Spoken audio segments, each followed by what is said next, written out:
Okay. నేను ఎందుకనంటే శ్రీను గారు పిఆర్పి నుండి కూడా పోటీ చేశారు. అవును.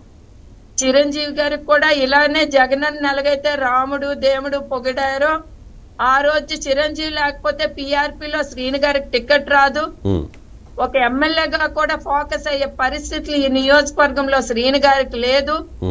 ఫస్ట్ టైం శ్రీను గారు ఎమ్మెల్యేగా ఫోకస్ అయ్యారంటే అది పిఆర్పి పార్టీ నుండే ఫోకస్ అయ్యారు. కాబట్టి ఖచ్చితంగా చిరంజీవి గారు కానీ పవన్ కళ్యాణ్ గారిని అంటే మాకు చాలా గౌరవం ఉందండి.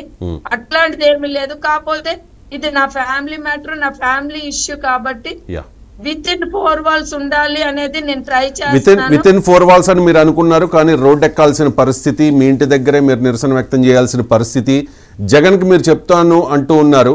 మీ డిమాండ్ ఏంటంటే ఆయన్ని పార్టీ నుంచి సస్పెండ్ చేయాలి, ఆయన ఎమ్మెల్సీ పదవి తీసేయాలి, ఆయనకి అనర్హత వేటు వెయ్యాలి, అది మీ డిమాండ్. ఒకవేళ జగన్ పరిధిలో ఇది తేలకపోతే, ఆయనకి ఏదైనా ఆబ్లిగేషన్స్ ఉంటే దువ్వాడ శ్రీనివాస్ గారితో జగన్మోహన్ రెడ్డికి ఖచ్చితంగా మీరు అన్నారు కదా ఇప్పుడు ప్రభుత్వం దృష్టికి తీసుకెళ్తాను, పవన్ కళ్యాణ్ దృష్టికి తీసుకెళ్తానని చెప్పి. నిజంగా నాకు తెలిసి మీరు అపాయింట్మెంట్ అడిగితే ఖచ్చితంగా పవన్ కళ్యాణ్ గారు అపాయింట్మెంట్ ఇస్తారు, వెంటనే మీ బాధ వింటారు. నాకు తెలిసి మీకు ఏదైనా న్యాయం కూడా జరగచ్చు నేను అనుకుంటూ ఉన్నా, ఎందుకంటే ఆయన గురించి పర్సనల్ గా కూడా నాకు తెలుసు కాబట్టి. ఇది నేను చేయడానికి ఏంటంటే సార్, రాజకీయంగా నేనేదో టీడీపీతో సేల్ అయిపోయానని ఇప్పుడే శ్రీను గారు ఆ మాటలు కూడా చెప్పారు. నేను అచ్చెన్నాయుడు గారి ఇష్యూస్ లో ఇన్వాల్వ్ అయ్యారని, మాకు ఆయన ప్రోద్బలంతోనే మేము ముందు ఇట్లాంటి క్రియేట్ చేసేస్తారని నేను వెనక మీది